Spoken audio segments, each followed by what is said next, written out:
Did you know that the air you're breathing right now can actually take years of your life? It's actually true. According to the Air Quality Life Index, or AQLI, published by the Energy Policy Institute at the University of Chicago, reducing air pollution worldwide to meet the World Health Organization's guideline could add 1.9 years to the life expectancy of every person on Earth. That's a total of 14.9 billion life years globally. To understand more what AQLI is, I'm inviting my friend Nishka to explain to you further. The AQLI is based on a pair of studies by environmental economists at the University of Chicago, who, thanks to a unique social setting in China, were able to estimate the causal impact of long term exposure to air pollution on a person's life expectancy. The studies indicate that sustained exposure to an additional 10 micrograms per meter cube pollution reduces life expectancy by 0.98 years. This result, combined with satellite derived PM 2.5 data, produces this map that shows the hyperlocal impact of particulate pollution. Today, we'll show you how air pollution, specifically fine particulate matters like PM 2.5, is the world's greatest external threat to human life, and what countries are doing about it. The global impact of PM 2.5. PM 2.5 is an invisible killer. The pollutant is 1.3 times more dangerous than malnutrition, 6.7 times more harmful than HIV/AIDS, and 26.7 times more damaging than nutritional deficiencies, making it one of the most pressing health concerns globally. While many of us are familiar with the dangers of smoking and malnutrition, air pollution is quietly cutting our lives short at an alarming rate. And the worst part, it's distributed unequally across the world. People living in the most polluted parts of the world are breathing air that is 6 times more polluted than those in the cleanest areas. That difference is reducing life expectancy by the average of 2.7 years. However, it's important to note that even if you don't live in one of these countries, you are being impacted by PM 2.5 too. In fact, only 7 countries in the world meet the WHO guidelines for PM 2.5. Considering the combined population of these countries is only around 40 million, or 0.5% of the world's population, the chances are you also need to worry about PM 2.5. Do you think you can guess the 7 countries? Try to give your answers in the comment section. It's a global issue. While we will highlight case studies from around the world, it's important to again highlight that air pollution is a global issue. Even in countries where air quality is considered good, the concentration often exceeds guidelines for safe level, especially in pollution hotspot. And examples of this is cities. On certain days, major cities in these so-called safe countries can see spikes of pollutions that exceed the guideline. And the long-term effects of even low exposure can still harm our health. At the end of the day, no level of PM 2.5 is healthy. Every breath we take matters. Now let's dive into some examples. Poland.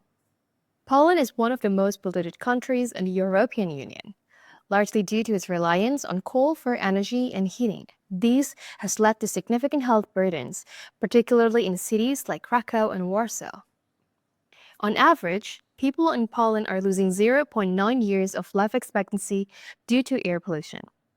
The situation worsens during winter months when coal burning for heating spikes. Despite efforts by the government to reduce coal use and increase renewable energy, progress has been slow. So what can Poland do? By accelerating its transitions away from coal, improving emission standards, and investing in public awareness campaign, Poland could significantly improve its air quality and helps its residents breathe easier.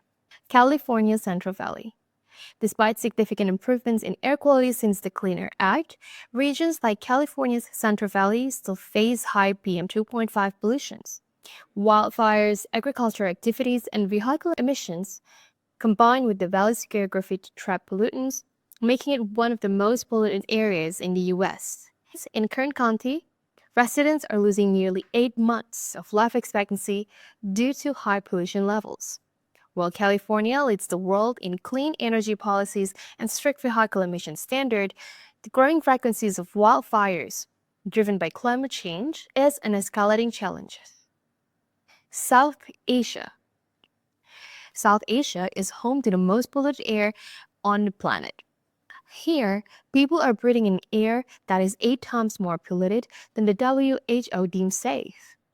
On average, people in these regions are losing 3.5 years of their lives due to air pollution. But there's a hope.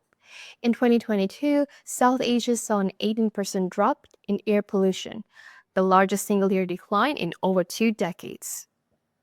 Still, continuing these gains will require continued policy enforcement and significant effort to reduce emission. So, what can South Asia do?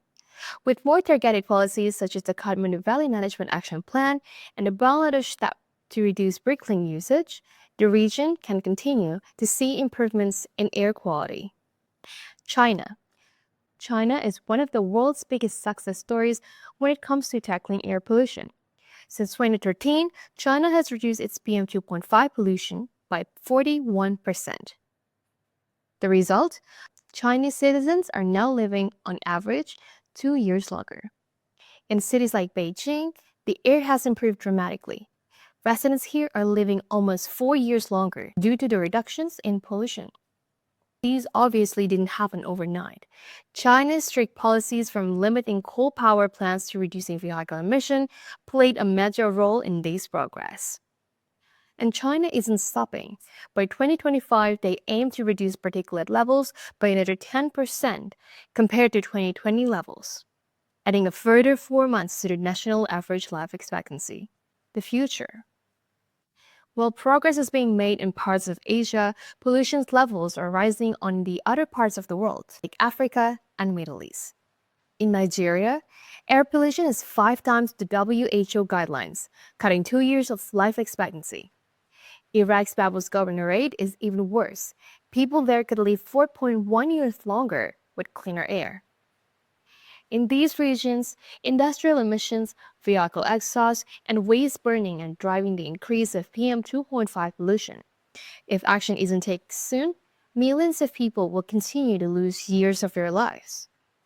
On the other hand, Uganda has made a significant milestone by introducing a new level of air quality standard. This is indeed a critical step toward addressing the country's air pollution challenges. According to a study led by the US Embassy, in areas where air quality monitors were installed, significant improvements in air quality were recorded. These findings highlight the potential impact of having accessible, real-time air monitoring technologies. So, what can you do? By supporting cleaner energy policies, raising awareness, and pushing for better pollution monitoring, you can be part of the solution. The APEC Clean Air Programs Air Quality Fund is helping communities around the world to monitor their air and push for change. You can definitely help too.